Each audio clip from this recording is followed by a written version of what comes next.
امام اعظم ابو حنیفہ رحمۃ اللہ تعالی علیہ کے پاس ایک دہریہ، اس زمانے کے بھی جو ایتھسٹ ہوتے ہیں، ایتھسٹ سمجھتے ہیں، ایک نیا یہ چلا ہوا، نیا نہیں، یہ پرانے ہی ہے، نام نیا لگتا ہے، ملحد ہیں یہ، ایتھیزم۔ بہت سارے لوگ وہ اپنے دین، اپنا ریلیجین کے جگہ پر یہ لکھتے ہیں، آپ دیکھ لینا ان کو، ایتھیزم۔ آپ مسلم لکھتے ہیں، کچھ لوگ ہندوازم لکھتے ہیں، کچھ لوگ کرسچینٹی کہتے ہیں، کچھ جیوز ہوتے ہیں، لیکن کچھ ہیں جو ایتھیزم، ایتھسٹ ہیں۔ ایتھسٹ کا مطلب کوئی خدا نہیں، کوئی دین نہیں، کوئی مذہب نہیں۔ یہ بیچارے آوارہ لوگ ہیں، یہ لاوارث لوگ ہیں جو اس طرح سے کہہ رہے ہیں۔ اب ان کی بات میں آپ کو بتاؤں، ایتھیزم، اس طرح کا ایک ایتھسٹ امام اعظم ابو حنیفہ کے پاس آیا، اس نے کہا خدا ہے؟ تم بار بار خدا کی بات کرتے ہو، مجھے تو نہیں لگتا، کوئی نہیں ہے، اگر ہے تو دکھتا کیوں نہیں؟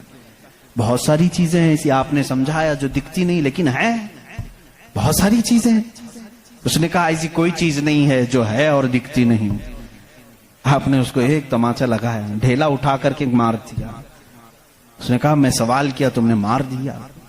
کہا کیا ہوا مارا؟ کہا درد ہو رہا ہے۔ کہاں ہے درد؟ ہو رہا ہے، دکھتا نہیں ہے لیکن احساس ہے۔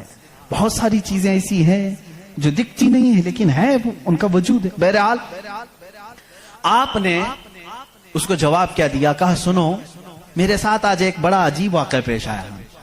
میں سمندر کے کنارے گیا تھا، میں نے دیکھا ایک کشتی کو، اور وہ کشتی کی تعجب خیز بات یہ تھی کہ وہ اکیلے چل رہی ہے، کوئی نہیں چلا رہا، سامان خود سے وہ لاد لیتی ہے اپنے اوپر اور چل پڑتی ہے سیدھے راستے پر، پھر تھوڑی دیر کے بعد ساحل پر آتی ہے اور اپنا سامان خود ہی اتارتی ہے، پھر جیسے ہی وقت ہوتا ہے پھر چل پڑتی ہے۔ کوئی کشتی بان نہیں، کوئی ملا نہیں، کوئی کیپٹن نہیں اس کے اندر، سواری بھی نہیں، خود سے سب چل رہی ہے۔ یہ اس دور میں امام اعظم کہہ رہے ہیں جب الیکٹرانک دور نہیں تھا۔ آج کے لوگ ہو سکتا ہے یقین کر لیں الیکٹرانک کشتی ہوگی، ہو سکتا ہے کوئی اس کو الیکٹرانک مشین چلا رہی ہوگی، ایسا نہیں ہے۔ اس زمانے میں کوئی اس چیز کی ایجاد نہیں تھی۔ اس نے کہا کیا پاگل پن کی باتیں کر رہے ہو، کس کو بنا رہے ہو تم؟ کیا ایسی کوئی کشتی ہے جو خود سے سامان بھی اتارتی ہے اور چڑھا بھی لیتی ہے اور چلنے بھی لگ جاتی ہے؟ امام اعظم ابو حنیفہ رحمۃ اللہ علیہ نے فرمایا اتنا تیرا دماغ چلتا ہے کہ کوئی کشتی سمندر پر بغیر چلانے والے کے نہیں چلتی۔ یہ پورے دن اور رات کا نظام اور لوگوں کی موت و حیات کا نظام، زمین سے پودوں کو نکالنے کا نظام، برابر وقت پہ موسم کے آنے کا نظام بغیر کسی کے چلائے کیسے چل سکتا ہے؟ کبھی اس میں تاخیر تم نے دیکھی؟ کبھی تم نے یہ دیکھا کہ رات ہوئی نہیں؟ کبھی تم نے دیکھا کہ دن ہوا ہی نہیں؟ وہ اپنے وقتوں پر ساری چیزیں چلا رہا ہے۔ عزیزان گرامی، ان تمام چیزوں میں ایک نشانی ہے اس کے وجود کی۔ اسی لیے اللہ رب العزت نے سورہ اخلاص میں یوں فرمایا قل هو اللہ احد، اے محبوب آپ فرما دے وہ اللہ ایک ہے۔ اب ایک ہونے کی نشانیاں بھی بہت ہیں، ایک ہونے کی نشانیاں بھی بہت ہیں۔ ہم بچپن میں پڑھتے تھے، ہمارے پاس ایک ہمارے والد کتاب پڑھاتے تھے، اس میں ایک سوال ایک بوڑھی عورت سے کسی نے کیا تھا کہ بڑی بھی تم نے اللہ کو ایک مانا ہے؟ کہا ہاں بالکل۔ وہ چرخہ سیلتی تھی، چرخہ جس میں کپڑے سلے جاتے ہیں۔ مولوی صاحب نے پوچھا کیا دلیل ہے کہ کوئی نظام کو چلا رہا ہے، کوئی ہے خدا؟ اس نے کہا میری مشین یہ سب سے بڑی دلیل ہے میرے لیے۔ کہا کیسے؟ کہا یہ جو چکر کاٹتی ہے مشین، جب تک میں پاؤں ہلاتی نہیں یہ چرخہ چلتا نہیں۔ یہ نظام شمسی پورا بغیر کسی کے چلائے کیسے نہیں چلتا؟ کہا اچھا ٹھیک ہے، بڑی عقل مند عورت ہے، مشین کو ہی اللہ کی نشانی سمجھ لیا تو نے۔ اس عورت سے انہوں نے دوسرا سوال کیا، اچھا چلو ٹھیک ہے کوئی تو ہے چلانے والا، یہ کیوں کہتی ہو کہ وہ ایک ہی ہے؟ کہا چلو ٹھیک ہے اس کی بھی نشانی میری یہ مشین ہے، اس کی نشانی بھی میری یہ مشین ہے۔ کہا کیسے؟ کہا چلو میں ادھر سے چلاتی ہوں تو ادھر سے چلا، بیٹھ جا میرے سامنے، میں ادھر سے چلاتی ہوں تو ادھر سے چلا، پھر دیکھتے ہیں کپڑے کی حالت کیا ہوتی ہے۔ کپڑا جو ہے ہو سکتا ہے لیڈیز کی بجائے جینز کا ہو جائے، جینز کی بجائے لیڈیز کا ہو جائے، کچھ کا کچھ بن جائے۔ کیوں؟ انہوں نے کہا بات تو صحیح ہے۔ اس بوڑھی عورت نے کہا میں نے اپنے چرخے سے ہی یہ دین سیکھا کہ اگر کائنات میں ایک کے بجائے دوسرا ہوتا تو جھگڑے ہو جاتے. ایک خدا کہتا میں بارش برساؤں گا, دوسرا کہتا نہیں میں دھوپ ڈالوں گا, تیسرا کہتا نہیں میں ٹھنڈی لاؤں گا. ان کے جھگڑوں میں پھر کائنات کا نظام درہم برہم ہو جاتا. لیکن نظام برابر برابر چل رہا ہے. اس بات کی دلالت ہے کہ چلانے والے دو نہیں ایک ہی ہیں. تو نہیں ہے, ایک ہی ہے. اگر دو ہوتے, اسی کو اللہ نے قرآن میں فرمایا لو کان فیہما آلہۃ الا اللہ لفسدتا.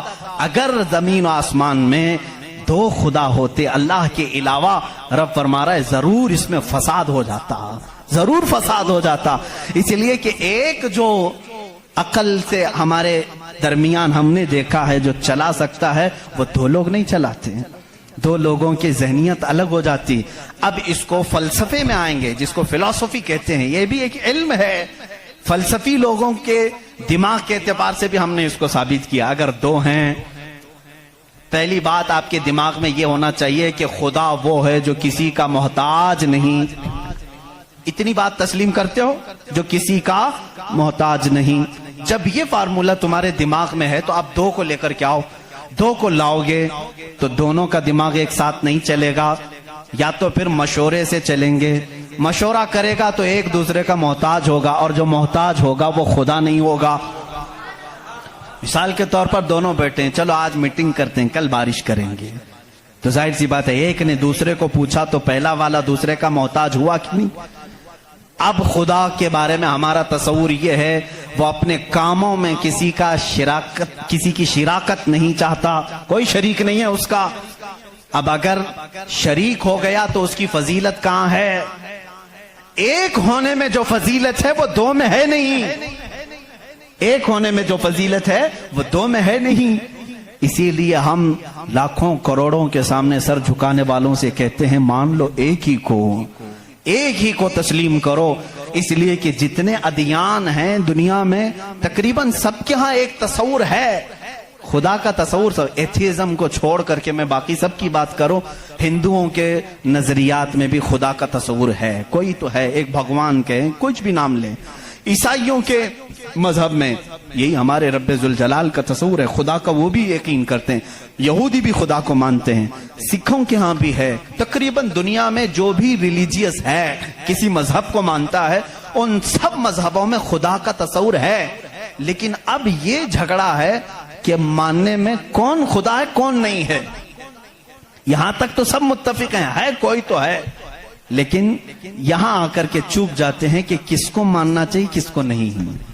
اسی لیے میرے عزیزو, اسلام نے وہ نشانیاں رب ذوالجلال کے واحد ہونے کی اور اس کے طاقتور ہونے کی رکھی ہیں جس کو آج تک دنیا انکار نہیں کر سکی, اور قرآن کے اس معجزے کو آج تک کوئی چیلنج نہیں کر سکا.